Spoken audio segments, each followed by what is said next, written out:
안녕하세요, 여러분. 라이언킨입니다.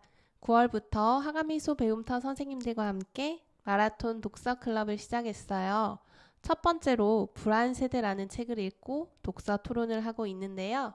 이번 주부터는 3부 아동기 대제편을 읽기 시작합니다. 이 책은 정말 중요한 내용을 담고 있지만 다소 낯설고 어려운 용어도 많이 나와요. 그래서 혼자 읽기가 쉽지 않을 수도 있는데요. 마라톤 독서 클럽과 함께 꾸준히 읽어 나가시면 좋겠습니다.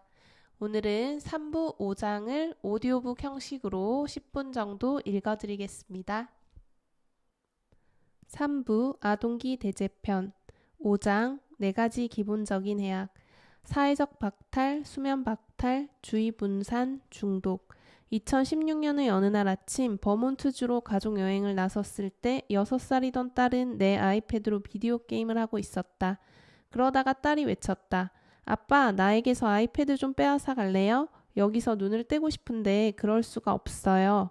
딸은 게임 설계자가 설치한 변동 비율 강화 계획에 휘말렸는데 이것은 뇌에 전극을 집어넣는 것 다음으로 가장 강력한 동물 행동 통제 방법이다.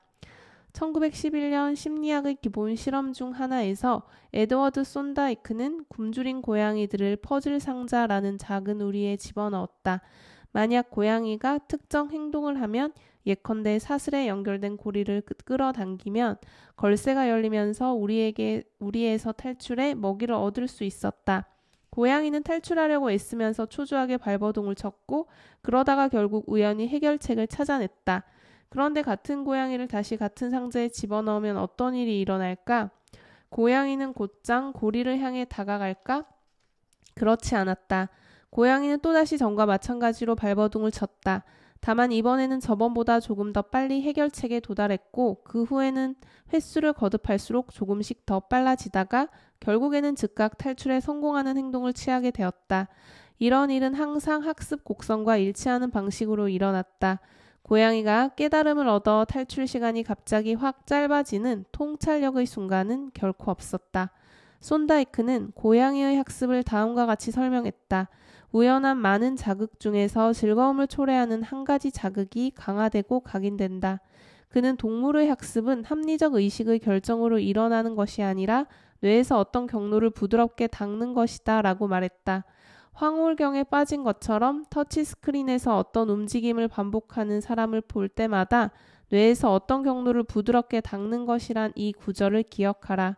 3부의 목표는 전 세계 각지의 광범위한 결과 스펙트럼으로부터 아동기 대제편이 초래한 해악의 증거를 검토하는 것이다. 플립폰에서 고속 인터넷과 소셜미디어 앱을 갖춘 스마트폰으로 급속한 전환이 일어난 사건은 새로운 아동기를 만들어냈고 그 결과로 G세대의 뇌에 새로운 경로가 많이 생겨났다. 이 장에서 나는 모든 연령의 남자아이와 여자아이에게 해를 입히는 새로운 스마트폰 기반 아동기의 4가지 기본적인 해악을 설명할 것이다. 그것은 사회적 박탈, 수면 박탈, 주의 분산, 중독이다. 6장에서는 왜 소셜미디어가 특히 여자아이에게 고질적인 사회 비교와 관계적 공격성을 포함해 큰 해를 입히는지 그 이유를 알아볼 것이다. 7장에서는 남자아이에게는 무슨 문제가 있는지 검토할 것이다. 남자아이는 정신건강이 여자아이만큼 갑자기 나빠지진 않았지만 그들이 현실 세계를 떠나 가상세계에서 점점 더 많은 시간을 보내는 일이 수십 년 동안 계속돼 왔다. 8장에서는 아동기 대제편이 전 세계의 종교적, 철학적 전통에서 축적된 지혜와는 정반대되는 습관을 조장한다는 것을 보여줄 것이다. 그리고 혼란스럽고 압도적인 이 시대를 살아가는 방법에 대해 옛날의 영적 수행이 큰 도움이 될 수 있다는 것을 보여줄 것이다. 하지만 그 전에 먼저 스마트폰 기반 아동기가 무엇이며 그것이 어떻게 생겨났는지 설명할 필요가 있다. 스마트폰 기반 아동기의 출현 2007년 6월에 스티브 잡스는 최초의 아이폰을 발표하면서 그것을 터치 컨트롤을 갖춘 와이드 스크린 아이팟으로 혁명적인 이동 전화이자 혁신적인 인터넷 커뮤니케이션 기기라고 표현했다. 최초의 아이폰은 오늘날의 기준으로 보면 아주 단순했고 그것이 정신건강에 해롭다고 믿어야 할 이유가 전혀 없었다. 2008년에 아이폰을 구입한 나는 필요할 때마다 언제든지 불러낼 수 있는 도구로 가득 찬 그것이 경이로운 디지털 스위스 군용칼 같다고 생각했다. 심지어 손전 등을 겸할 수도 있었다. 그것은 중독성이 있거나 내 주의를 독점하도록 설계된 것이 아니었다. 얼마 지나지 않아 서드파티 앱을 모바일 기기에 다운로드할 수 있게 해주는 소프트웨어 개발 키트가 도입되면서 이 상황에 큰 변화가 일어났다. 이 혁명적인 변화는 2008년 7월에 애플이 우선 500개의 앱을 사용할 수 있는 앱스토어를 출시하면서 절정에 이르렀다. 뒤를 이어 구글이 같은 해 10월에 안드로이드 마켓을 출시했는데 이것은 2012년에 구글 플레이로 그 이름을 바꾸면서 대폭 확장했다. 2008년 9월에 애플 앱스토어에는 앱을 3,000개 이상으로 늘렸고 2014년에는 앱이 100만 개 이상으로 늘어났다. 구글 플레이도 애플과 보조를 맞추며 성장해 2013년에 앱의 개수가 100만 개에 이르렀다. 스마트폰이 서드파티 앱의 문호를 개방하자 크고 작은 회사들 사이에 가장 매력적인 모바일 앱을 만들기 위해 치열한 경쟁이 벌어졌다. 이 경쟁에서 승리는 공짜로 사용할 수 있는 광고 기반 비즈니스 모델을 채택한 회사가 차지하는 경우가 많았는데 경쟁사가 공짜로 제공하는 앱을 굳이 $2.99를 지불하고 사용하려는 소비자는 거의 없었기 때문이다. 광고 기반 앱의 확산은 스마트폰 사용에 쓰는 시간의 성격에 변화를 가져왔다. 2010년 초에 이르자 휴대폰은 어떤 도구가 필요할 때 꺼내 펼치는 스위스 군용 칼에서 회사들이 누가 시선을 가장 오래 붙들고 있는지를 놓고 경쟁하는 플랫폼으로 변신했다. 의지력이 가장 약하고 조종에 가장 취약한 사람들은 당연히 아동과 청소년인데 전두피질이 아직 제대로 발달하지 않은 상태에 있기 때문이다. 아동은 텔레비전이 등장한 이후 화면에 강하게 끌렸지만 학교에 가거나 밖에 놀러 갈 때 화면을 함께 가져갈 수 없었다. 아이폰이 등장하기 전에는 아이가 화면에 쓸 수 있는 시간에 한계가 있었고 그래서 놀거나 직접 얼굴을 마주보고 대화를 나눌 시간이 여전히 있었다. 하지만 10대와 사춘기 직전 아동이 기본 휴대폰에서 스마트폰으로 옮겨가던 바로 그 시기에 인스타그램 같은 스마트폰 기반 앱들이 폭발하자 아동기의 성격에 질적인 변화가 일어났다. 2015년에는 미국의 10대 중 70% 이상이 터치스크린을 갖고 다녔고 이 화면들은 심지어 친구와 있을 때에도 그들의 주의를 빼앗는데 강력한 효과를 발휘했다. 내가 스마트폰 기반 아동기의 시작을 2010년대 초반으로 잡는 이유는 이 때문이다. 머릿말에서 말했듯이 나는 스마트폰 기반이라는 용어를 모든 인터넷 연결 기기를 포함하는 넓은 의미로 사용한다. 2000년대 후반과 2010년대 초반에 이들 기기 중 다수, 특히 PS3과 엑스박스 360과 같은 비디오 게임 콘솔 등은 인터넷에 접근할 수 있게 되면서 전에는 자체 울타리에 갇혀있던 플랫폼에 광고와 새로운 상업적 인센티브를 제공했다. 고속 인터넷에 연결된 랩톱이 소셜미디어 플랫폼과 인터넷 기반 컴퓨터 게임, 사용자 제작 영상을 제공하는 공짜 스트리밍 플랫폼에 접속하게 해주는 한 그것들 역시 스마트폰 기반 아동기의 일부이다.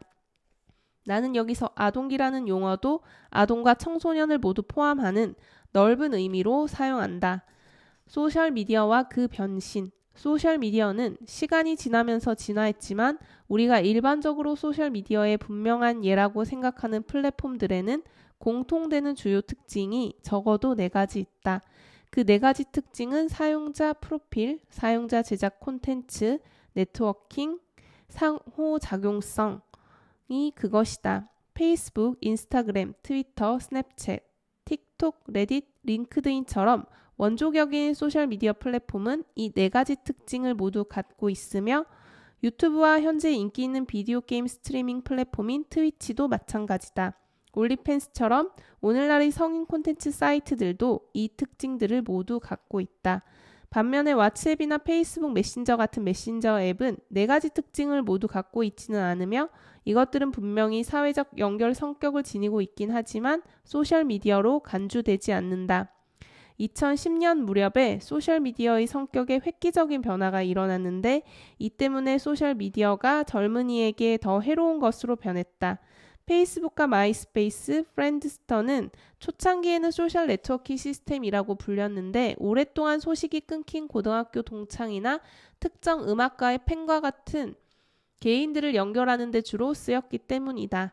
하지만 2010년 무렵부터 일련의 혁신이 일어나면서 이 서비스들의 성격이 근본적으로 변하게 되었다. 무엇보다도 2009년에 페이스북이 좋아요 버튼을, 트위터가 리트윗 버튼을 도입한 것이 큰 계기가 되었다. 그러자 다른 플랫폼들도 이 혁신을 광범위하게 받아들였고 그럼으로써 바이럴 콘텐츠 확산이 가능하게 되었다. 이 혁신은 모든 게시물의 성공을 계량화했고 사용자에게 널리 확산되는 게시물을 제작하도록 인센티브를 제공했는데 이는 가끔 더 극단적인 발언을 하거나 더 심한 분노와 혐오를 표현하도록 조장하는 결과를 낳았다.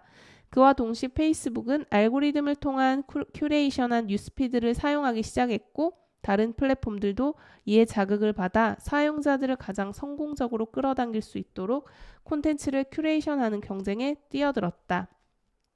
푸시 알람은 2009년에 출시되었는데 하루 종일 사용자들에게 알림 신호를 보내기 시작했다. 앱스토어는 새로운 광고 기반 플랫폼들을 스마트폰에 제공했다. 전면 카메라 기능 도입으로 자신의 사진과 영상을 찍기가 훨씬 편리해졌고 고속 인터넷의 급속한 확산 덕분에 모든 사람이 모든 것을 빨리 소비하기가 훨씬 쉬워졌다.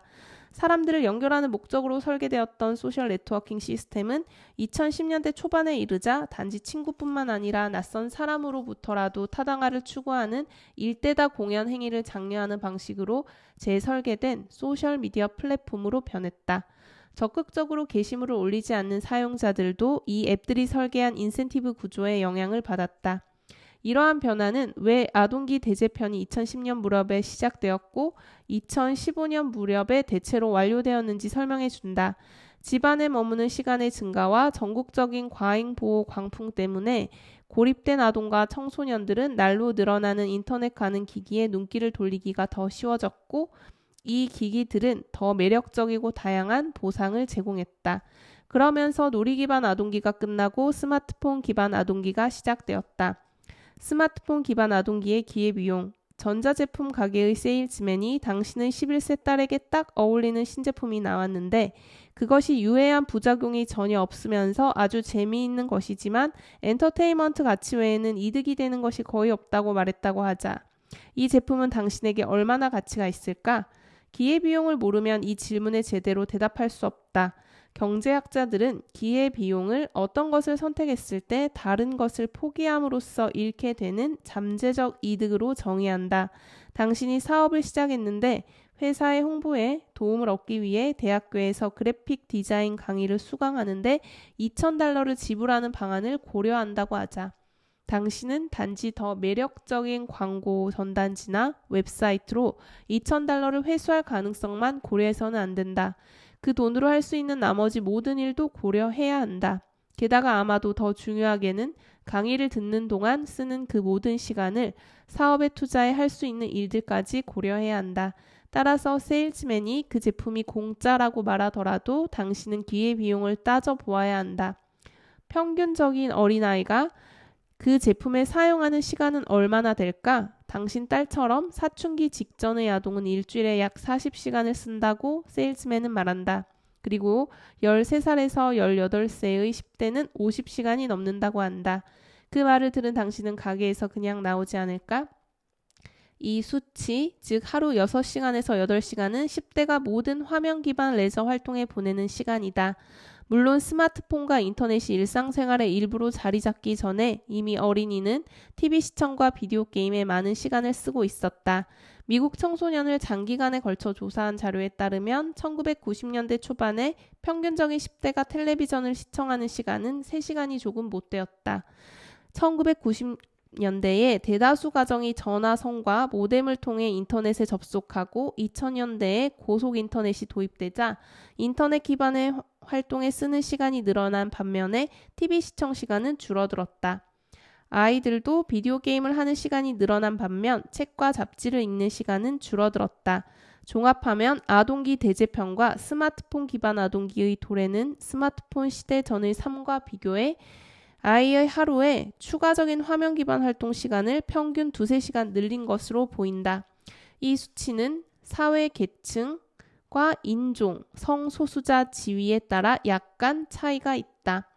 화면 시간을 측정하려는 연구자들의 노력에서 나온 결과는 필시 과소평가된 값일 가능성이 높다는 점을 지적하고 싶다. 퓨 연구센터가 질문을 다른 방식으로 던졌을 때 10대 중 약 3분의 1은 주요 소셜미디어 사이트 중 하나에 거의 항상 접속한다 대답했고 45%는 인터넷을 거의 항상 사용한다고 대답했다. 따라서 평균적인 10대가 레저를 위해 하루에 쓰는 화면 시간이 단 7시간이라고 보고했다 하더라도 그들이 현실 세계에서 멀티태스킹을 하면서 소셜미디어에 대해 적극적으로 생각하는 시간을 모두 포함한다면 왜 10대 중반 절반이 거의 항상 온라인에 있다고 대답하는지 이해할 수 있다. 그렇다면 주변에서 무슨 일이 일어나든지 간에 거기에 완전히 관여하지 않는 시간이 하루에 약 16시간이나 된다는 이야기가 된다. 이런 종류의 연속적인 사용은 아이들이 호주머니 속에 터치스크린을 넣어 가지고 다니기 전에는 아예 불가능한 것이었다. 이것은 인지와 중독, 뇌에서 어떤 경로를 부드럽게 닦는 것에 엄청난 영향을 미치는데 사춘기의 민감한 시기에는 특히 그렇다. 헨리 데이비드 소로는 단순한 삶을 성찰한 월든에서 이렇게 썼다. 어떤 것의 비용은 즉각적으로건 장기적으로건 그것과 교환하는 데 필요한 삶의 양이다. 그렇다면 자신의 기기와 상호작용하느라 매일 6시간이나 8시간 혹은 16시간을 쓰기 시작한 아동과 청소년의 기회비용은 얼마일까? 그들은 그 대가로 건강한 인간의 발달을 위해 필요한 삶의 일부를 교환한 것이 아닐까? 네, 감사합니다. 오늘은 여기까지 읽도록 하겠습니다. 3부 아동기 대제편 5장의 173페이지부터 182페이지까지 읽었습니다. 5장은 212페이지까지 되어 있으니 나머지 부분은 스스로 한번 읽어보시면서 내용을 따라가 보시면 좋겠습니다. 3부 5장에서는 특히 스마트폰 기반 아동기라는 단어가 나옵니다. 스마트폰의 등장으로 기존 놀이문화 기반과는 완전히 다른 아동기를 갖게 되었다는 의미죠. 스마트폰의 도입과 함께 소셜미디어가 폭발적으로 성장하면서 청소년들의 일상은 완전히 변했습니다. 여러분도 공감하시겠지만 스마트폰 없이 일상을 상상하기는 어려운 세상이 되었죠. 하이트는 스마트폰 사용이 뇌 발달에 미치는 부정적인 영향을 강조하는데요. 이어지는 페이지에서는 4가지 해악, 첫 번째, 사회적 박탈, 두 번째, 수면 박탈, 세 번째, 주의 분산, 그리고 마지막, 중독에 관해 자세히 다루고 있습니다. 그리고 5장 마지막에는 소셜미디어가 청소년에게 이득이 된다는 주장에 대해서도 반박하는 내용이 담겨 있는데요. 나이에 상관없이 무제한적인 접근을 허용하는 것은 설사 일부 이득이 있다고 하더라도 크게 해로우며 뿐만 아니라 청소년 정신질환이 심각해진 원인이라는 것을 주장하고 있습니다. 여러분은 스마트폰과 소셜미디어가 주변 아동 및 청소년들에게 미치는 영향을 어떻게 느끼고 계신가요? 이 책에서 말하는 스마트폰의 부정적인 영향에 어느 정도 공감을 하시는지 아니면 다른 의견이 있으신지 궁금합니다. 댓글로 여러분의 생각을 나눠주시면 고맙겠습니다. 하가미소 배움터 마라톤 독서클럽 다음 시간에 또 만나겠습니다. 고맙습니다. 감사합니다.